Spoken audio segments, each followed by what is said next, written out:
অনেকক্ষণ ধরে ট্রাকটা ঝোলাচ্ছিল, একে ওভারটেক না করলে হতো না।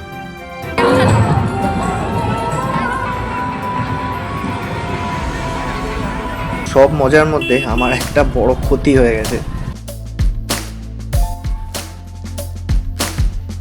হ্যাঁ, কে দিল মুগলি?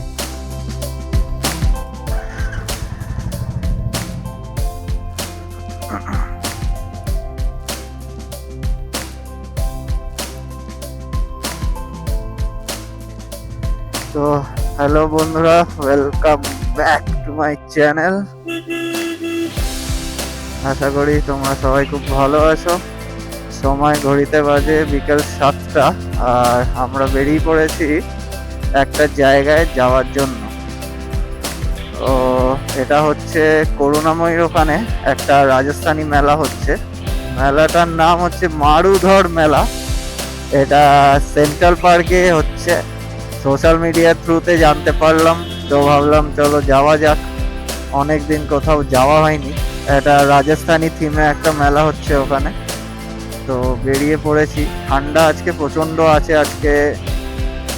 আজকে থেকেই অ্যাকচুয়ালি প্রচন্ড ঠান্ডা পড়েছে, তো মোটামুটি হাত পা জমে যাচ্ছে। কিন্তু আমরা ভাই বন রাইডার, আমাদের হাত পা জমে যাক কিংবা ঘামে পুরো শরীর ভিজে যাক, আমরা রাইড করা ছাড়তে পারবো না।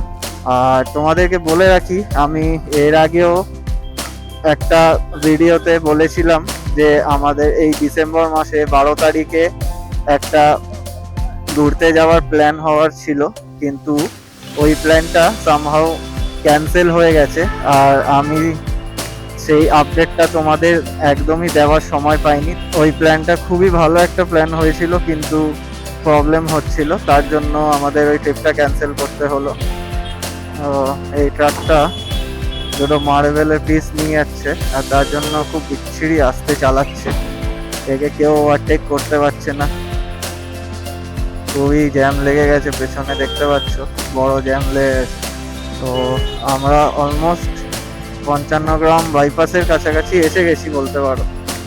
এখান থেকে লেফট নিয়ে সল্ট লেকের দিকে চলে যাব। চিংড়িঘাটা পার করে বেলেঘাটা কানেক্টর থেকে ডান দিকে ঢুকবো। অনেকক্ষণ ধরে ট্রাকটা ঝোলাচ্ছিল, একে ওভারটেক না করলে হতো না। দেখো, ড্রাইভিং এ একটা জিনিস আমি সবসময় মনে করি, সেন্সেবল ভাবে ড্রাইভ করাটাও যেরকম জরুরি, সেরকম কিছু কিছু এরকম সিচুয়েশন আছে যেখানে ওভারটেক করাটাও জরুরি। ওভারটেক না করলে তুমি এই ট্রাকটার পেছনে এখন এখান থেকে আরো 250-300 মিটার ওই ট্রাকটার পেছনে পেছনে যাওয়া শুরু করলে এখানেই তোমার কিছু না 20 মিনিট এক্সট্রা বেরিয়ে যাবে। তো সেই টাইমটা কেউই মানে ইনভেস্ট করতে চাইবে না। আমার হাতে যখন বাইক আছে, আমি কেন সেই 20 মিনিট এক্সট্রা টাইমটা আমি সেই ট্রাকের পেছনে দেবো? আমার তো কোনো প্রয়োজনীয়তা নেই। তো সবকিছু ভেবে চিনতে এবং চারিদিক দেখে অবশ্যই ওভারটেক করবে। ওভারটেক করাতে কোনো ভুল নেই, কোনো অন্যায় নেই, কিন্তু খুব চোখ কান খোলা রেখে করবে, তাহলে কি হবে, তোমার কোনো বিপদ থাকবে না। ঠান্ডা আজকে কিন্তু বেশ ভালোই আছে, যেটা আমি আগেও বললাম যে আজকেই সকাল থেকে বেশ ঠান্ডা পড়েছে কলকাতা শহরে। আর যত সন্ধে হবে, রাত বাড়বে, তত কিন্তু আরো ঠান্ডা বাড়বে। অতএব আজকে যারা যারা কলকাতা শহরে আছো, ব্রেস ইয়োরসেলফ। রাতে যত বেশি কম্বল আছে, 2, 3, 4 চাপিয়ে শোয়ার জন্য প্রস্তুত থাকো। দিনে আর রাতে চালানোর মধ্যে কিন্তু দুটো আলাদাই মজা আছে, পার্থক্যও আছে। রাতে যেমন শহরে চালালে তুমি বেশি মজা পাবে, শহরে অনেক লাইটিং, সুন্দর সুন্দর বিল্ডিং এ, আইটিসি তে দেখো কি সুন্দর লাইটিং আছে, দেখতে পাবে। রাস্তাঘাটে সুন্দর লাইটিং দেখা যায়।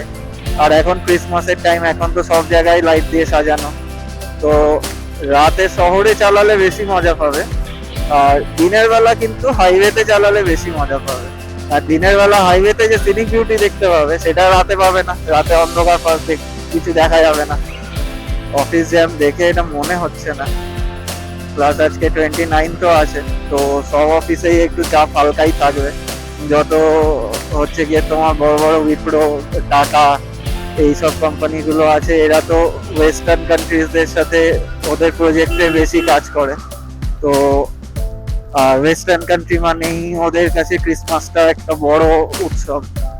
তো ওরা এই উৎসবে কিন্তু আগে থেকেই ছুটি নিয়ে নেয়, কাজ করে না এই টাইমটা। তো যার ফলে ইন্ডিয়াতেও যেসব এমপ্লয়িজরা থাকে তারাও কিন্তু মোটামুটি কাজ হালকাই পায়। ক্রিসমাসের টাইমটা, নিউ ইয়ারের টাইমটা তাদেরও কাজের চাপ হালকা থাকে। তো আজকাল তো তোমরা আমাকে প্রথম গ্লাভ পরে চালাতে দেখছো, এর আগে কোনো ভিডিওতেই আমি গ্লাভ পরিনি।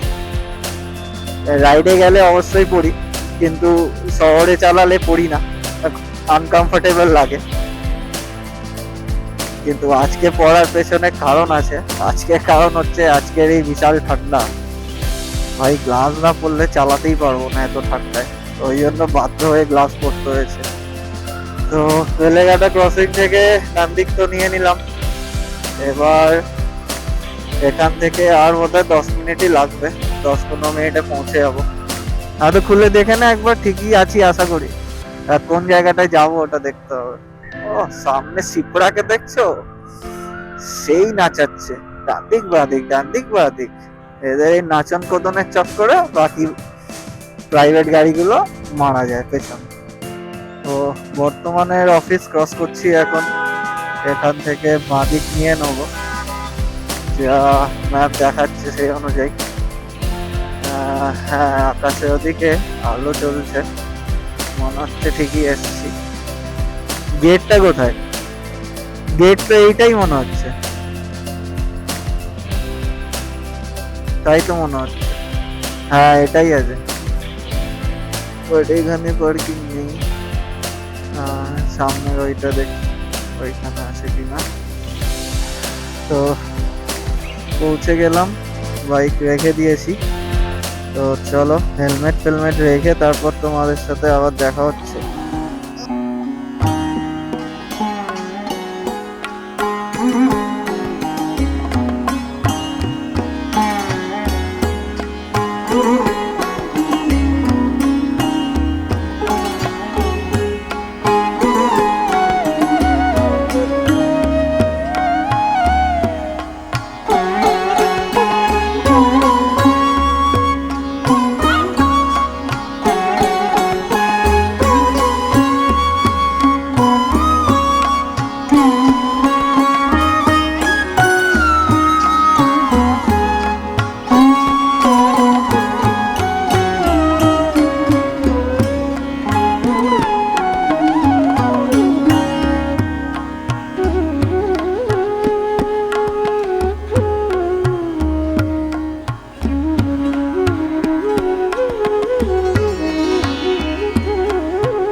তো বন্ধুরা, মেলা থেকে কিন্তু আমরা বেরিয়ে পড়েছি, আর আমাদের মেলাতে কিন্তু অসাধারণ মজা হয়েছে। যেমনটা তোমরা একটু আগে দেখতে পেলে, ওখানে অনেক কিছু অ্যাক্টিভিটিস ছিল। ওখানে কনসার্ট থেকে শুরু করে পুরুলিয়ার ছৌ নাচ হচ্ছিল, কোথাও একটা কর্নারে পটারি শেখানো হচ্ছিল, সেখানে আমাদের মতো ভিজিটার্সদের হাতে ধরে ওখানে পটারি শেখানো হচ্ছিল। কেউ ওখানে রাজস্থানি গারবাতে ডান্স করছে, অনেক রকম অ্যাক্টিভিটিস ছিল। ওখানে বেলগাড়ি যেটা হয় ওদের রাজস্থানি স্পেশাল, ওই বেলগাড়ির রাইড হচ্ছিল, ক্যামেল রাইড হচ্ছিল, অনেক কিছু ছিল। তো সব মিলে কিন্তু আমাদের ফাটিয়ে মজা হয়েছে। আর সঙ্গে গুপ্তার ব্রাদার্সের অর্গানাইজ করা খাওয়া দাওয়ার ছিল, তো সেগুলো কিন্তু অসাধারণ খেতে ছিল। আর আমরা অনেক কিছু খাবার ট্রাই করেওছি, আমাদের খুব ভালো লেগেছে। তো সব মিলে কিন্তু আজকের এই মেলার ভ্রমণটা আমাদের সেরা হয়েছে। কিন্তু সব মজার মধ্যে আমার একটা বড় ক্ষতি হয়ে গেছে, সেটা হচ্ছে আমার যে ওয়্যারলেস মাইকটা ছিল সেটা আমার হেলমেটে ম্যাগনেটিক ক্লিপের সাথে লাগানো ছিল। আর আমি যখন মেলাতে পৌঁছাই তখন ওই মাইকটা আমি খুলতে ভুলে গেছি। তো খুব স্বাভাবিক, এবারে ভিড়ের মধ্যে আমি ওটা হাতে নিয়ে হেলমেটটা ঘুরে বেড়াচ্ছি এবং ভিড়ে ধাক্কাধাক্কিতে কোথাও ওই মাইকটা খুলে ওখানে মেলাতে পড়ে গেছে। তো তখন আমি বুঝতে পারিনি। আর যতটা আমার মনে হচ্ছে এটা হচ্ছে ওই ফুডের যে এরিয়াটা ছিল ওখানে একটা টিকিট কাউন্টার ছিল, ওই কাউন্টারে ওখানে লাইনটায় প্রচণ্ড ভিড় ছিল। তো ওই ভিড়ে প্রচণ্ড ধাক্কাধাক্কি হচ্ছিল, তো আমার মনে হচ্ছে ওইখানেই পড়েছে, কিন্তু সেটা আমি বাইরে বেরোনোর পর রিয়েলাইজ করেছি। তো যথারীতি তখন আর রিয়েলাইজ করার কোনো মানে থাকে না, আমি অত বড় মেলায় আর কোথাও ওটাকে খুঁজে পাবো না। তো এইটা একটা বড় আমার ক্ষতি হয়ে গেল। এবার এটার একটা কোনো অল্টারনেটিভ অপশান আমায় খুব শিগগিরই ভাবতে হবে। ওই মাইকটা কিন্তু আমার বেশ পছন্দের ছিল, আর তোমরা সবাই জানো ওটা হচ্ছে ক্রিওর গোরেক ডটস, যেটা আমি আগেও তোমাদের ভিডিওতে দেখিয়েছি। তো ওই মাইকটার কিন্তু অডিও কোয়ালিটি আমার বেশ ভালো লাগতো, আর ওভারঅল নয়েজ ক্যান্সেলেশন আর সব কিছু নিয়ে আমি স্যাটিসফাইড ছিলাম ওই মাইকটা নিয়ে।